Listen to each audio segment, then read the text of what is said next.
स्वामी जी, इस्तीफा होना था, स्वीकृत, वो हो गया, वो जनता के सामने आ गया। लेकिन अभी भी जनता के मन में बहुत सारे ऐसे प्रश्न हैं, वो ये जानना चाहते हैं, आपके कोषाध्यक्ष रहते हुए, बड़े बड़े ब्यूरोक्रेट्स इस ट्रस्ट के मेंबर रहते हुए, सबकी आंखों के सामने इतनी बड़ी चोरी हो गई, कैसे हो गई? बहुत ठीक बात आपने कह दी। बड़े बड़े ब्यूरोक्रेट्स यहाँ पर होते हुए भी ये सब हो गया। वास्तव में उन लोगों का ये कर्तव्य था कि वो ये सारा अनुशासन पालन होता है कि नहीं, इसको देखें, क्योंकि ये सारे काम करने के लिए ही तो वे इस ट्रस्ट में सम्मिलित किए गए और इसलिए उन्होंने आरंभ से इन बातों की ओर ध्यान दिया नहीं, ऐसा मेरा स्पष्ट मानना है। लेकिन खजाने की चाबी तो आपके पास है, कोषाध्यक्ष की भूमिका आपकी है, इतनी बड़ी सेंध लग गई, आपको भी आभास नहीं हुआ? आघात की बात जब आप करती है तो मुझे तो भयंकर आघात हुआ है, लेकिन मेरे पास जो कर्तव्य है वह जो कोष में जमा हो गया उसका हिसाब ठीक से रखना, उसका आय व्यय देखना, यह निश्चित रूप से मेरा कर्तव्य है, मैं उसके लिए उत्तरदायी हूं। लेकिन कोष में जमा होने तक जब हुंडी में अथवा दान पात्रों में जो कुछ होता है वह कार्य हमारे अन्य स्थानिक ट्रस्टी देख रहे थे। वह कार्य मैं इसलिए नहीं देख सकता था कि मैं बाहर रहता हूं और स्थानिक ट्रस्टी उस पर निगरानी कर रहे थे और उन्हीं के भरोसे हम लोग थे कि ये सब ठीक चल रहा है। इसका मतलब ये है जो स्थानिक ट्रस्टी की आप बात कर रहे हैं वो चंपत राय हैं, अनिल मिश्रा हैं, गोपाल राव हैं, ये इसकी निगरानी कर रहे थे। गोपाल राव ट्रस्टी नहीं रहे, वे यद्यपि सब कामों में सहायक रहे हैं, लेकिन इस काम की ओर विशेष रूप से डॉक्टर अनिल मिश्रा देख रहे थे। चंपत राय जी भी उसको ऊपरी ऊपरी देखते रहे होंगे, लेकिन अनिल मिश्रा ने मुख्य रूप से इस काम को देखा था। और मुख्य बात तो यह है कि अनिल मिश्रा की बात भी छोड़ दीजिए, एसबीआई के एम्प्लॉइज है ये सब लोग। जिन लोगों का भी एम्प्लॉयमेंट हम करते हैं उनका पहले रिकॉर्ड क्या है, उनको किस आधार पर किया जा रहा है, ये सब देखना एसबीआई का काम था। ये बात हम थोड़ी जानते हैं। जब ये काम एसबीआई को सौंप दिया गया, जो एक अत्यंत दायित्व संपन्न और सरकारी प्रतिष्ठान है, उनके द्वारा यह ढील की गई, ऐसा मुझे स्पष्ट लगता है। हमारी जो रिपोर्ट्स हैं वो ये कहती हैं कि केवल महाकुंभ में ही 13 करोड़ श्रद्धालु, 16 करोड़ श्रद्धालु भी यदि आते हैं, 5 रुपए अगर एक श्रद्धालु भी दान पेटी में डालता है तो भी 65 से 70 करोड़ केवल एक महीने में राम मंदिर की आय हो जानी चाहिए थी। लेकिन इसमें भी ऐसा आभास होता है, और जितने भी तथ्य हमारे सामने हैं, अगर आप इस पे और स्पष्टीकरण दे सकें, अगर दान पेटी में आने वाला दान कम हो रहा था, अगर अकाउंटिंग में कहीं पे दिखाई दे रहा था कि ये तो दान कम होता चला जा रहा है, इसके मतलब कोई ना कोई त्रुटि थी। क्या कभी आपको इस तरफ ध्यान आकर्षित किया नहीं गया, आपने ध्यान नहीं दिया? ये प्रश्न तो पूछा जाएगा। इसकी ओर मेरा ध्यान कभी आकृष्ट किया नहीं गया, और ये बात आपकी वाजिबी है कि इतनी संख्या में इतना कम दान हो जाना, लेकिन उसकी ओर ध्यान स्थानिक लोग दे रहे थे, मेरा वह संबंध नहीं था। इसका अर्थ ये है आप अपनी जिम्मेदारी से पूरी तरह पल्ला झाड़ रहे हैं?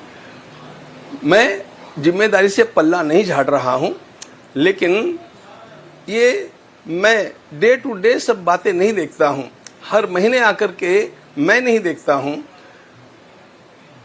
अब ये सारी बातें जो है ये हमारे सामने जब बाद में आई तब ये ध्यान में आया।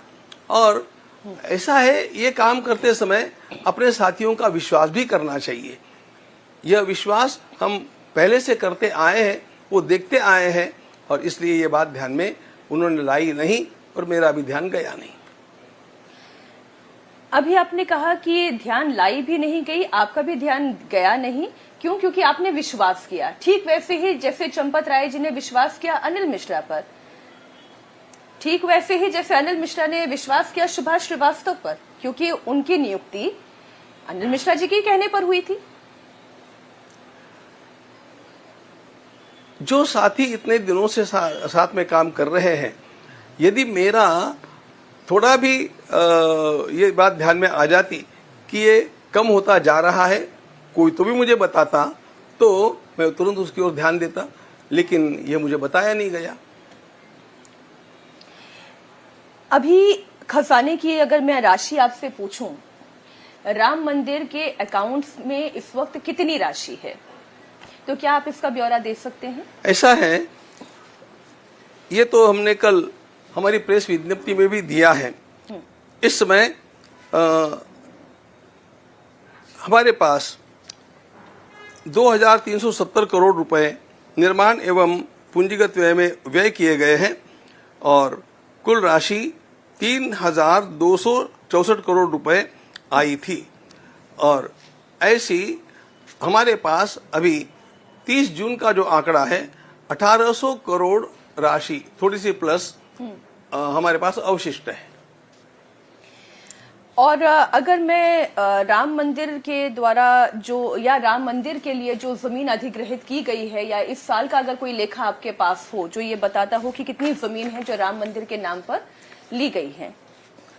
राम मंदिर के नाम पर पहले जो कुछ हुआ है वो अभी मेरे पास नहीं है, लेकिन इस वर्ष हम लोगों ने जो क्रय किया है वह कुल मिलाकर के 20 करोड़ 16 लाख 7,050 इतनी भूमि हम लोगों ने इस वर्ष लैंड परचेसिंग में लगाई है। इतना रुपया लगाया है। नहीं, क्योंकि आरोप ये लग रहा है, जो बार बार चंपत राय को लेकर भी लग रहा है, कल का आपका जो वक्तव्य था उसमें कई लोग ये प्रश्न पूछ रहे हैं कि क्या चंपत राय जी को प्रोटेक्ट करने की कोशिश कर रही है पूरा संत समाज, पूरा ट्रस्ट, क्या उन्हें प्रोटेक्ट करने की कोशिश कर रहा है? प्रोटेक्ट किस दिशा में?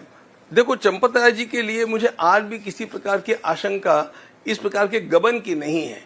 हम उनके लिए आज भी आदर का भाव रखते हैं, लेकिन जिन लोगों का विश्वास उन्होंने किया उन लोगों ने इस प्रकार के व्यवहार किए हैं और ये सारे उनके द्वारा देखे नहीं गए, ये बात है। लापरवाही तो हुई है उनसे? निश्चित रूप से हुई है। जो मैं सुनती हूं कि उनसे लापरवाहियां हो रही थी, अलग अलग सदस्यों के द्वारा उन्हें ये चेताया भी जा रहा था कि कुछ अनियमितताएं हैं, इन्हें सुधारने की आवश्यकता है, लेकिन उन्होंने ध्यान नहीं दिया। ऐसा है। उन्होंने ध्यान क्यों नहीं दिया? उन्होंने ध्यान विश्वास रखा इसलिए नहीं दिया होगा। किसी प्रकार के हेतु से उन्होंने ध्यान नहीं दिया ऐसा नहीं है। बात उनके मन में किसी प्रकार का दोष है ऐसी नहीं, किसी प्रकार की लिप्तता है ऐसी भी नहीं, लेकिन बहुत बड़े काम मैं अकेला देख लूंगा, इस प्रकार का उनका जो अति आत्मनिर्भरता का भाव रहा, उसके कारण वे चारों ओर देख नहीं पाए और उसमें से गलतियां हो गई।